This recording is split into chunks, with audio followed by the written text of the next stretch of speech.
기도하겠습니다. 부활하신 예수님께서는 이 땅에서 당신의 제자들과 함께 40일 동안 지내신 후에 제자들이 보는 가운데에 승천하셨습니다. 그렇다면 예수님께서는 지금 어디에 계실까요? 하늘에만 계실까요? 승천하신 예수님께서는 내가 세상 끝날까지 항상 너희와 함께 하리라 라고 이렇게 마태복음 마지막 장 마지막 절을 통해서 우리에게 약속하셨습니다. 언제나 우리와 함께 계시면서 우리를 책임져 주시라는 그런 약속이었어요. 승천하신 예수님께서 그렇다면 대체 어떻게 우리와 함께 하시고 우리를 책임져 주실 수 있습니까?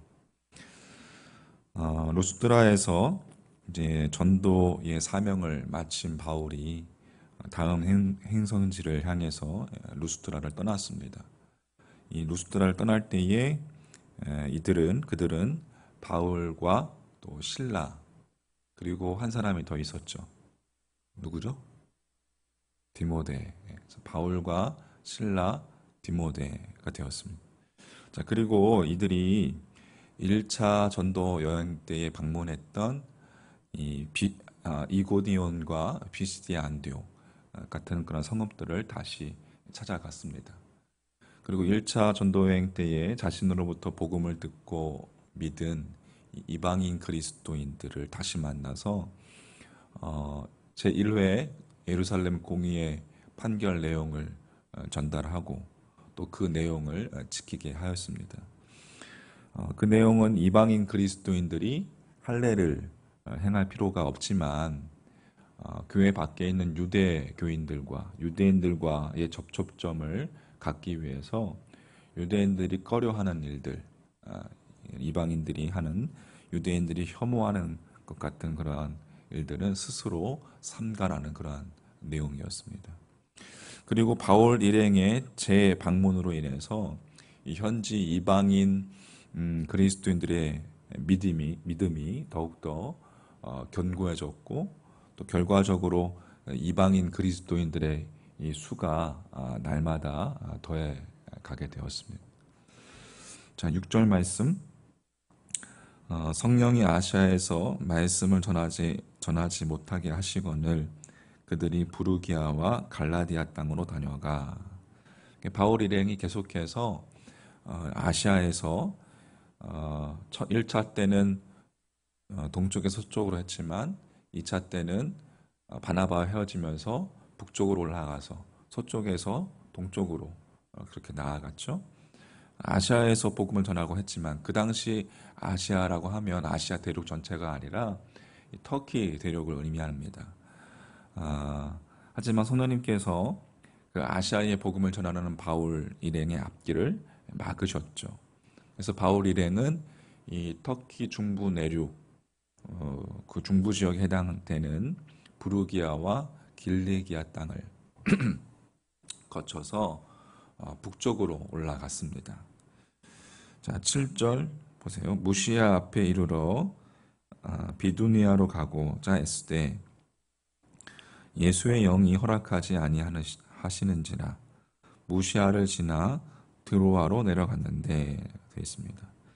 6절에서는 성령님께서 아시아에서 말씀 전하지 못하게 하셨다고 되어 있고 또 7절에서는 예수의 영이 허락하지 않으시는지라고 되어 있습니다.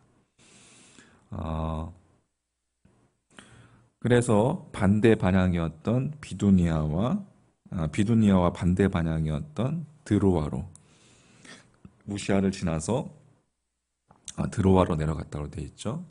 드로아는 터키 대륙과 유럽의 마게도냐, 즉 오늘날 그 유럽 대륙의 이 발칸 반도를 연결하는 그러한 연결 주요 도시였습니다. 자, 그곳에서 밤에 환상을 보았어요. 마게도냐 사람, 즉 유럽 사람, 오늘날 바다 건너서 도와달라는 환상이었고 하나님께서 그 마게도냐 사람들에게 복음을 전하라고 명령하는 것으로 그렇게 받아들였습니다. 자, 여기서 우리가 한 가지 중요한 사실을 확인하는데 성령 또 예수의 영 또 하나님을 본문은 구별 없이 동격으로 사용하고 있다는 것입니다. 그러니까 우리가 믿는 하나님은 각각 다른 세 신이 아니라 삼위일체 하나님이라는 사실이죠. 삼위일체라는 단어는 성경에 나오지 않지만 삼위일체를 이야기하는 내용들은 성경에 많이 기록되어 있습니다. 무덤 속에서 시신이 되셨던 예수님께서는 하나님에 의해서 하나님 아버지에 의해서 부활하셨고 또 부활하신 예수님께서는 그 하나님 나라로 승천하셨습니다. 그렇다고 우리와 함께 하시지 않는 것이 아니라 예수님께서는 우리와 함께 하십니다. 영으로 함께 하시는 것이죠. 영으로 우리와 언제 어디서나 함께 하시면서 우리의 삶을 인도하시고 도우시겠다라고 약속하셨습니다.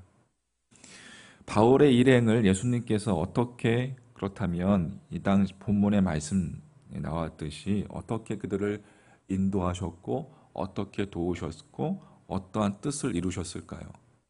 하나는 우리가 계속 살펴보았듯이 바울이 이 유럽인들에게 복음을 전한 최초의 전도자가 되게 하시고 그 로마 제국과 유럽 대륙의 복음화에 그런 초석이 되게끔 하셨습니다. 자, 다시 6절 말씀. 성령이 아시아에서 말씀을 전하지 못하게 하시거늘 그들이 부르기아와 갈라디아 땅으로 다녀가.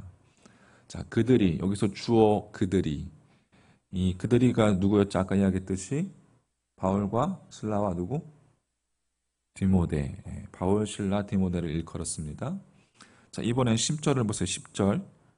바울이 그 환상을 보았을 때에 우리가 곧 마게도냐로 떠나기를 힘쓰니 이는 하나님이 저 사람들에게 복음을 전하라고 우리를 부르신 줄로 인정함이로라 되어 있습니다. 자, 여기서는 10절 상반절 말씀 보니까 우리가 그 환상을 보았을 때에 우리가 주어가 우리가입니다.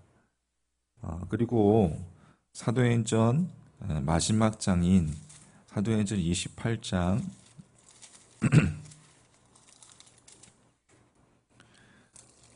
16절 말씀 16절 말씀에 우리가 로마에 들어가니 이제 로마에 들어가는 바울에게는 자기를 지키는 한 군인과 함께 따로 있게 허락하더라. 마지막 사도행전 28장도 우리가라고 기록되어 있습니다. 다시 16장으로 돌아와서 바울 일행을 가리키는 주어 그들이 오늘 읽었던 본문 10절에서 우리로 바뀌었고 그 이후부터 사도행전 마지막 장에 이르기까지 바울 일행은 대부분의 경우에 우리라고 그렇게 하고 있습니다. 즉 우리 말하는 자기 자신을 포함한 1인칭 복수형 주어인 것이죠. 사도행전을 기록한 사람이 누구입니까? 사도행전. 네? 사도행전을 기록한 사람. 바울이죠? 실라입니까? 만약에 바울과 실라 이 두 사람 중에 한 사람이 기록했다면 이 바울 일행을 가리키는 주어는 처음부터 그들이 아니라 우리라고 해야 할 것입니다. 바울이 기록했기 때문에. 사도행전을 기록한 사람은 바로 사도행전 전에 복음서였던 누가, 이제 요한복음은 공강복음서니까 이 누가 복음을 기록한 누가가 기록자입니다. 누가가 이 바울 일행이 드로아에 도착한 그 시점부터 자신을 포함해서 드로아에 지금 도착했어요. 바울 일행이 그 바울 일행을 우리라고 그렇게 기록했어요. 그렇게 기록했다는 것은 누가가 드로아에서부터 바울 일행에 합류하였다는 것을 의미하는 것이죠. 그러니까 예수님께서 바울 일행을 인도에 가신 곳이 드로아였고, 그곳에서 바울과 누가를 만나게 하셨고, 누가로 하여금 바울의 일행이 되게끔 하셨습니다. 자, 그러면 누가가 어떤 사람입니까? 누가. 누가가 누굽니까? 누가의 직업이 뭐예요? 네? 네, 의사입니다. 누가는 의사예요. 바울 일행이 누가를 만난 그 드로아는 바울이 유럽 대륙으로 건너가기 위해서 배를 탄 항구였습니다. 그러니까 그 이후에 2차 전도 여행이 3차 전도 여행으로 이어졌고, 또 생애 마지막 로마에 들어가기까지, 그렇게 예수님을 위해서 죽기까지 이 바울이 앞으로 여러 가지 전도 여행을 통해서 평탄한 길만 있겠죠? 평탄한 길이 있는 것이 아니라 앞으로 바울의 인생 가운데 어렵고 그동안 지나왔던 것처럼 1차 전도 여행처럼 수많은 핍박과 박해와 또 매질과 채찍질과 또 감옥살이의 연속이었습니다. 게다가 바울은 지병이 있었습니다. 그것이 안질인지 무엇인지 정확하게 기록하고 있지는 않지만, 바울은 평소에 또한 그렇게 연약한 몸을 가지고 있었던 자였습니다. 그러한 바울을 위해서 예수님께서는 항상 함께 하셨겠다, 함께 하시겠다, 인도하겠다, 도우겠다. 어떻게? 당신의 방법으로 의사 누가를 바울에게 붙여주신 것이었죠. 당시 바울은 그렇게 전도 여행을 하면서 자신이 그 청마기를 통해서 그렇게 자가 비용으로 전도를 했죠. 가난했습니다. 가난한. 바울이 예수님을 만나지 않고 잘 나갔다면 유대교에서 아주 성공하고 이름을 날리고 유명해졌을 것입니다.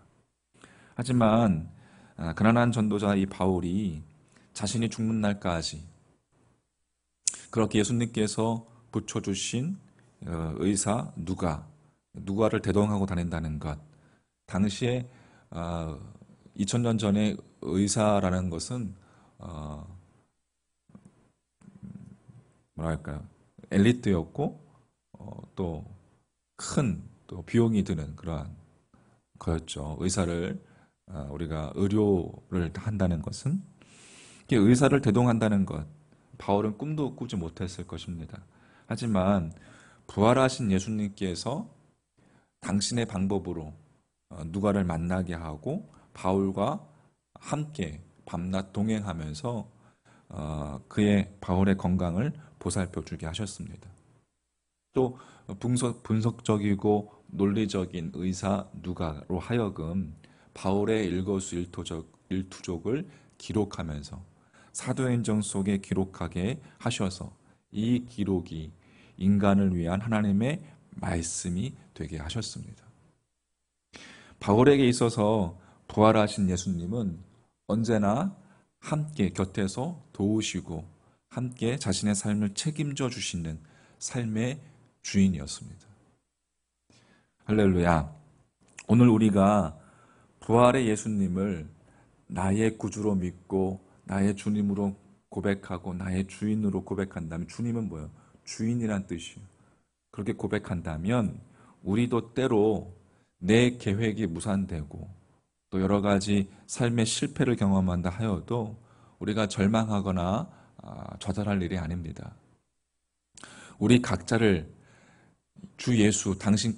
예수님께서 당신의 방법으로 도우시고 당신의 방법으로 각자 우리 삶 가운데서 함께 하시면서 인도하시는 그 섭리의 손길이 있기 때문에 그렇습니다.